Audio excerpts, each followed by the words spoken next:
Pour être autorisés à faire la queue pendant des heures, ces visiteurs ont été tirés au sort dans un système de loterie pris d'assaut.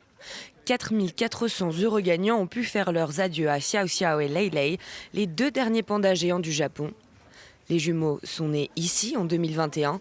Ils rentrent désormais en Chine. J'ai toujours aimé les pandas. Voir les jumeaux grandir depuis qu'ils étaient tout petits a été une grande joie.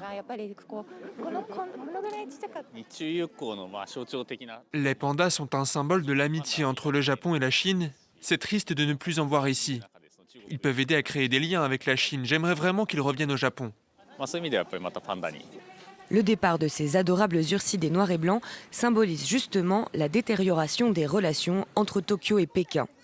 En novembre dernier, la première ministre japonaise Sanae Takeichi a sous-entendu que l'armée japonaise pourrait intervenir si la Chine attaquait Taïwan.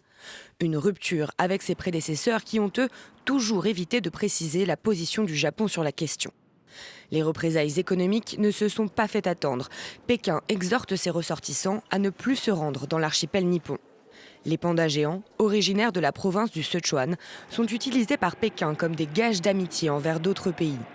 Mais la Chine conserve la propriété de tous les pandas, y compris ceux nés à l'étranger. Le Japon a reçu ses deux premiers pandas en 1972 lors de la normalisation des relations diplomatiques avec la Chine après des décennies d'animosité.